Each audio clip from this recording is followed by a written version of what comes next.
it's Lisa back with the layout for the cut shop.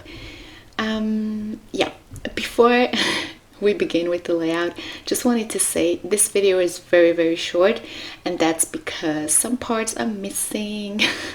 You will see that I didn't film, or I forgot to film some parts, and at the end, the end result of this layout here in the video is not at all what it's going to be finally, because I had a layout lying there for a few days and I had it on my phone, took a picture, and I looked at it all the time and I was like, okay, no, this is not working, this is not me, this is not what I like. And I changed it, but I changed it off camera.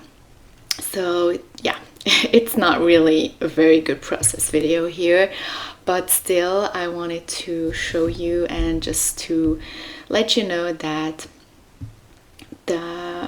it's not very easy every time to find exactly the thing you like, and that sometimes you need to change, and that I'm not always happy with my end result, and that I really and I'm someone, I need to change something when I like think about it all the time, and when I look at the picture and I'm not happy, I need to change it.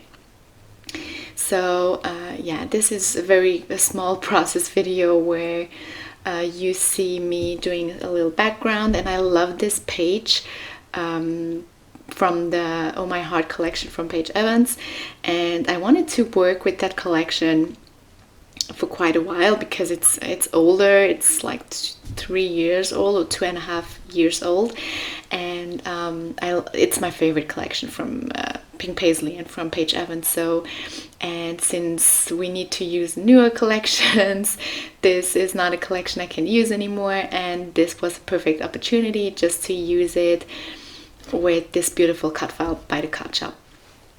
I don't know. My accent makes it very difficult to pronounce that word. So yeah, the background, I love this page. It's one of the most beautiful pages or pattern papers I've ever seen. And yeah, I ruined it. I really did with my mixed media here. But yeah, well, sometimes that happens. Well, you just need to forget about it and use the next beautiful pattern paper.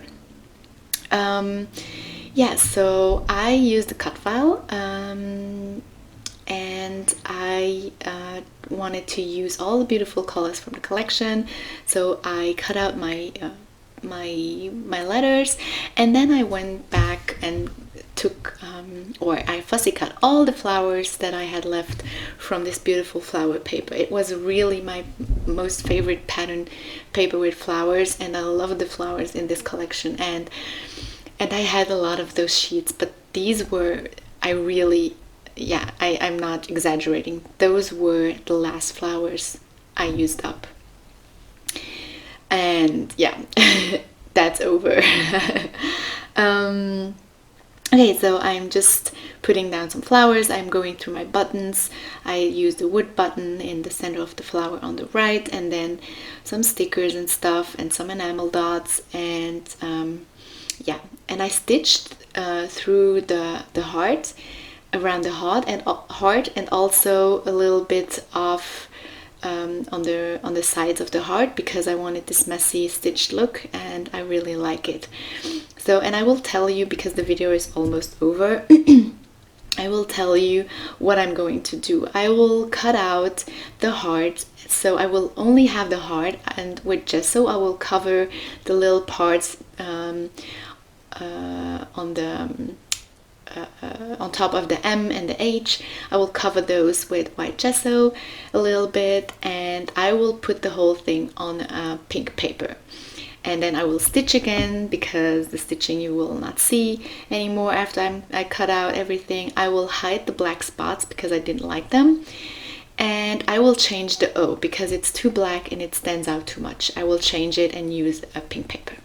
yeah, so that's it.